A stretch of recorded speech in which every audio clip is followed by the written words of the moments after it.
Hello friends, मैं हूं गौरव और हाल ही में एक बहुत ही पॉपुलर बायोटेक्नोलॉजिस्ट हाशिम अल घायली ने मां की कोख के बाहर करीब 30,000 बच्चों को पैदा करने वाली अपनी एक revolutionary artificial womb technology EctoLife के कॉन्सेप्ट को काफी डिटेल के साथ पब्लिकली रिवील किया है। हाशिम के हिसाब से इस टेक्नोलॉजी से वो एक साथ 30,000 बच्चों को मां के कोख के बाहर ऐसे पॉड्स में जन्म देंगे और इतने ज्यादा फीटसेस एक साथ होने के बावजूद वो फैसिलिटी आपको पर्टिकुलरली अपने बच्चे की हेल्थ 24/7 ट्रैक करने की सुविधा देगी। प्लस रही बात अपने बच्चों को महसूस करने की, तो डोंट वरी, मिस्टर अल घायली ने उसके बारे में भी सोच रखा है। ये टेक्नोलॉजी इस हिसाब से डिजाइंड है कि जब आपका बच्चा कुछ महीनों का हो जाएगा, आप लिटरली अपने घर बैठे बैठे उसका लात मारना तक महसूस कर पाओगे। इनफैक्ट अगर आपको उसे अपनी आवाज से रूबरू करवाना है तो आपको ऐसा भी ऑप्शन दिया जाएगा कि आप यहां से उसके लिए गाना गाओगे और वो उसके लिए वहां पर लाइव प्ले होगा। Unbelievable, right? लेकिन होल्ड ऑन, इसका सबसे शॉकिंग पार्ट ये है कि इस पूरे रेवोल्यूशनरी कॉन्सेप्ट की शुरुआत आयरॉनिकली एक अंधविश्वास के साथ हुई थी। सो कहानी की शुरुआत होती है साल 1500 एडी में, जब एक स्विस फिजिशियन पैरासेल्सस ने कहा था किसी औरत के शरीर के बाहर एक बच्चे को जन्म देने के लिए सिर्फ दो ही चीजों की जरूरत होती है, किसी इंसान का स्पर्म और किसी घोड़े का खाद। Yes, you heard that right, घोड़े का खाद यानी कि मैन्योर। पैरासेल्सस का यह मानना था कि जिस तरीके से हम बीज बोने के बाद उस पर पानी छिड़कते हैं ना, बिल्कुल उसी तरह इंसानी स्पर्म्स और घोड़े की खाद को मिक्स करके अगर उस पर खून की बूंदें छिड़की जाए तो लगभग 40 दिनों के अंदर ही एक बच्चा पैदा हो जाएगा। और असल में इस किस्म के सुपरस्टिशंस उन दिनों में इतने प्रचलित थे कि साल 1600 तक तो खुद साइंटिस्ट भी एक औरत के वूम को एक मायावी जाल मानते थे। उस वक्त के साइंटिस्टों की सोच कुछ ऐसी थी कि स्पर्म्स असल में हजारों छोटे छोटे इंसान होते हैं जो सीमेन में इधर उधर तैरते रहते हैं, और औरत की बॉडी एक ऐसा बर्तन होता है जिसमें वो स्पर्म्स एक बच्चे के रूप में बड़े होते हैं। अब ऐसे में सपोज अगर किसी वजह से मिसकैरेजेस बहुत ही ज्यादा बढ़ने लग गए तो एक आम इंसान क्या सोचेगा? वेल, ऑब्वियसली कि वो बर्तन श्रापित है, राइट? अब ये मानसिकता उस टाइम पे रैम्पेंटली हो रहे मिसकैरेजेस को एक्सप्लेन करने के लिए काफी अच्छा आंसर था। तो बस यही वजह बन गई कि फाइनली लोगों को ऐसा लगने लग गया कि एक औरत के वूम में उनके बच्चे सुरक्षित नहीं हैं, और अगर बच्चों को बचाना है तो उन्हें वूम के बाहर ही बड़ा करना होगा। इन शॉर्ट, आप देख सकते हो कि उनकी सोच किस दिशा में जा रही थी। लेकिन फिर इसके कई साल बाद 1923 में एक ब्रिटिश बायोलॉजिस्ट जेबीएस हैल्डेन ने अपनी साइंस नॉवेल डेल डेलूस पब्लिश की। इस नॉवेल में उन्होंने एक काल्पनिक कहानी रची थी कि डुपॉन्ट और श्वार्ट्ज नाम के दो काल्पनिक साइंटिस्ट्स एक 1951 के प्लेन एक्सीडेंट में मरी औरत के ओवरीज को अगले 20 साल तक एक न्यूट्रिशन मीडियम में जिंदा रखते हैं, और फिर वो हर महीने उन ओवरीज से निकले एग्स को किसी न किसी इंसानी स्पर्म से फर्टिलाइज करके उनसे आर्टिफिशियली बच्चे पैदा करने की कोशिश करते हैं। अब ये नॉवेल काफी इंटरेस्टिंग थी, और कहा जाता है कि इस नॉवेल में लिटरली ये तक स्पेक्यूलेट किया गया था कि ड्यूपॉन्ट और श्वार्ट्ज इवेंचुअली अपने इन एक्टोजेनेटिक एक्सपेरिमेंट्स में ऑलमोस्ट 90% का सक्सेस रेट हासिल कर लेते हैं, जिसकी बदौलत साल 1968 आते आते फ्रांस वो पहला देश बन जाता है जो इस टेक्नोलॉजी से सालाना 60,000 बच्चे पैदा करने लग जाता है। अब अल्टीमेटली इस बुक में जो कुछ भी लिखा था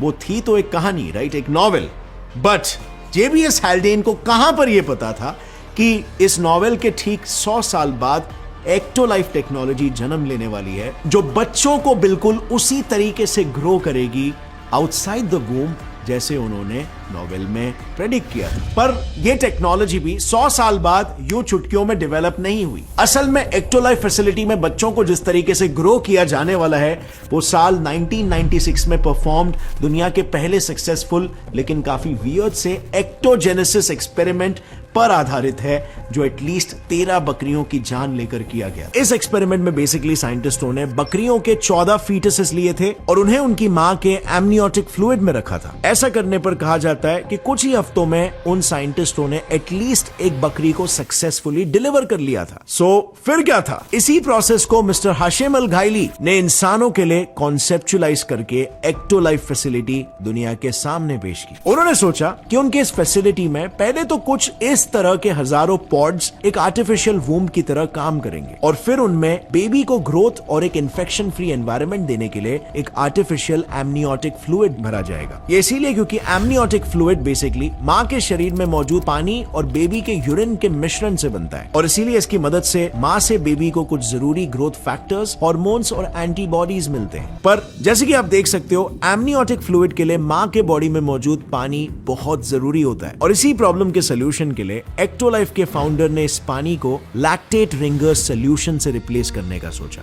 लैक्टेट रिंगर्स सोल्यूशन और ह्यूमन बॉडी में मौजूद पानी का कॉम्पोजिशन बिल्कुल सेम ही होता है, बिकॉज ऑफ विच डॉक्टर्स भी जब शरीर में पानी इलेक्ट्रोलाइट्स की कमी हो जाती है तो उसे ही रेकमेंड करते हैं। खैर, इन पॉड्स में इस आर्टिफिशियल एमनियोटिक फ्लूइड के साथ साथ कई सारी मशीनरीज भी कनेक्टेड होंगी जो कंटिन्यूअसली आपके बच्चे को मॉनिटर करेंगी। जी हाँ, एक्टोलाइफ कॉन्सेप्ट के अनुसार सबसे पहले तो हर पॉड में 360 डिग्री कैमरास दिन रात बेबी पर नजर रखे रहेंगे और इनसे आपके बच्चे के शरीर में हो रहे सभी छोटे बड़े चेंजेस एक टाइम लैप्स वीडियो के रूप में आपके स्मार्टफोन पर रेगुलरली मिलते रहेंगे। प्लस अगर सपोज आप चाहते हो कि 9 महीने बाद आपका बेबी तुरंत आपको पहचान ले, तो एक्टोलाइफ के हर एक इंडिविजुअल पॉड में कुछ सराउंड स्पीकर्स भी लगे होंगे जिनके जरिए आप अपने बेबी से अपनी खुद की आवाज के साथ साथ अपने फेवरेट सॉन्ग प्लेलिस्ट से भी उसे इंट्रोड्यूस करवा सकोगे। एंड लास्टली, रही बात बेबी के वाइटल साइंस को मॉनिटर करने की, तो उसके लिए बेबी और पॉड पर 3 तरह के सेंसर्स अटैच्ड होंगे। पहला, एक बायो इम्पीडेंस सेंसर जो एक वीक करंट पास करके बेबी के शरीर में कितना पानी है और कितना मसल मास है उसे नापेगा। देन दूसरा, इलेक्ट्रोकार्डियोग्राम यानी ईसीजी जो बच्चे के हार्ट रेट का हिसाब रखेगा। एंड लास्टली, फोटोप्लेथिस्मोग्राफी जो किसी स्मार्ट वॉच की तरह बच्चे के शरीर का ऑक्सीजन लेवल नापेगा। अगर सब नॉर्मल निकला तो ठीक, लेकिन कुछ भी अगर गड़बड़ निकली तो फिर एक एआई कंट्रोल स्कैनर तुरंत बॉडी के डिफेक्ट्स और उसके पीछे की डीएनए गड़बड़ी इन दोनों को स्कैन कर लेगा। बेसिकली आइडिया ये है कि हर बच्चे को पॉड में रखने से पहले उस पॉड के एआई सिस्टम में उस बच्चे के पेरेंट्स और सारी जेनेटिक डिसऑर्डर्स इन सब का डीएनए डेटा लोड किया जाएगा। इसके बाद उस एआई का बेसिकली बस इतना काम है कि उस बच्चे के हर नए सेल का डीएनए कंटिन्यूअसली उसके पेरेंट्स के साथ उसे मैच करना है और जहां पर भी लगे कि यार ये तो नॉर्मल डीएनए सेगमेंट की जगह एक डिजीज कॉजिंग जीन रेप्लिकेट हो रहा है, वहां तुरंत अपने हेल्दी डीएनए के स्टॉक से एक एप्रोप्रिएट जीन उठाकर फिट करना होगा, क्योंकि जितना जल्दी वो डिफेक्टिव डीएनए को आइडेंटिफाई करके रिपेयर करेगा उतने ही चांसेस बढ़ जाएंगे कि उस सेल के बाद पैदा होने वाले सेल्स की जनरेशन हेल्दी पैदा होगी। Interesting, right? Well, what's more interesting is that आप देख सकते हो यहाँ मैंने पर्टिकुलरली सिर्फ जेनेटिक डिसऑर्डर्स की बात की है, ऑर्डिनरी डिजीजेस या इन्फेक्शंस की नहीं। ऐसा इसीलिए क्योंकि वो चीजें मेजरली न्यूट्रिशन की कमी और अनहाइजीनिक एनवायरनमेंट की वजह से होती है और इन सब का प्रिवेंटिव सोल्यूशन तो एक्टोलाइफ के स्ट्रक्चरल डिजाइन में ही मौजूद होने वाला है। एक्टोलाइफ के डिजाइन के अनुसार सभी पॉड सेंटर में मौजूद 2 बड़े टैंक से कनेक्टेड होंगे। एक न्यूट्रिशन टैंक जो न्यूट्रिएंट्स, ऑक्सीजन और बाकी एसेंशियल फ्लूइड्स पॉड्स को डिस्ट्रीब्यूट करेगा और दूसरा वेस्ट मैनेजमेंट टैंक जो बेबी से आ रहे वेस्ट को कलेक्ट करके रिसाइकल करेगा। ये दोनों टैंक्स बेसिकली बड़े पाइप्स के जरिए हर एक पॉड से कनेक्टेड होंगे और फिर आगे पॉड्स में मौजूद आर्टिफिशियल अम्बिलिकल कॉर्ड के जरिए बेबी की नाभि से। इससे होगा ये कि पहले तो न्यूट्रिशन और ऑक्सीजन बेबी के डाइजेस्टिव सिस्टम से होते हुए वेस्ट टैंक में कलेक्ट होने लगेगा और फिर जैसे ये वेस्ट प्रोडक्ट्स भारी मात्रा में जमा हो जाएगा उसे एंजाइमेटिक रिसाइकलिंग टेक्निक से रिसाइकल करके फिर से न्यूट्रिशन टैंक में डाला जाएगा। बेसिकली आइडिया ये है कि एक बैक्टीरिया का जीनस है बेसिलस, जिसके एटलीस्ट 5 अलग स्पीशीज एनारोबिकली प्रोटीज, एमिलेज और ऐसे कई अनगिनत एंजाइम सेक्रीट करके पहले तो यूरिन, फूड और फीसेस को बिना ऑक्सीजन की रिक्वायरमेंट के छोटे पार्टिकल्स में तोड़ेंगे और फिर उन पार्टिकल्स को खुद की ग्रोथ में इस्तेमाल करके पीछे सिर्फ साफ पानी और ऑक्सीजन छोड़ेंगे। यानी इनकी मदद से बेबी हर वक्त एक सेफ, सिक्योर एनवायरनमेंट में डेवलप होगा और डेवलपमेंट पूरा होते ही बस एक सिंपल बटन प्रेस से उसे बाहर निकाला जा सकेगा। Quite fascinating, right? Well, I would say not so much, क्योंकि बच्चा पैदा करना तो छोड़ो, साइंटिस्ट एनिमल टिश्यू कल्चर में महारत हासिल करने के बावजूद भी शरीर के बाहर अब तक एक फंक्शनल ऑर्गन तक नहीं बना पाए। देखो, मेन प्रॉब्लम यह है कि अनलाइक प्लांट्स, एनिमल सेल्स में सिर्फ न्यूट्रिएंट्स देना काफी नहीं होता, उन न्यूट्रिएंट्स का प्रॉपर रेशियो भी बहुत मैटर करता है फॉर परफेक्ट डेवलपमेंट। और यही एक्टो लाइफ की सबसे बड़ी प्रॉब्लम है। मतलब माना ये बच्चों को वो सभी न्यूट्रिएंट्स देंगे जो एक फीटस के लिए जरूरी होता है, जैसे कि folic acid, iron, zinc, DHA और आयोडीन एटसेट्रा, लेकिन अब तक किसी भी डॉक्टर या साइंटिस्ट को ये नहीं पता कि फीटल ग्रोथ के लिए कि इन सब की रिलेटिव मात्रा क्या होनी चाहिए। अगर गलती से भी किसी एक भी न्यूट्रिएंट का कंसंट्रेशन ज्यादा हो गया, like let's just say folic acid, तो सिर्फ एक्सेसिव फॉलिक एसिड से ही बेबी के ब्लड सेल्स की ऑक्सीजन कैरिंग कैपेसिटी और ब्रेन सेल्स की सोचने समझने की एबिलिटी, ये दोनों बिगड़ सकती है। इनफैक्ट इस पूरे प्रोसेस में जिस तरह से न्यूट्रिशन टैंक के जरिए ही ऑक्सीजन सप्लाई करने की बात की गई है,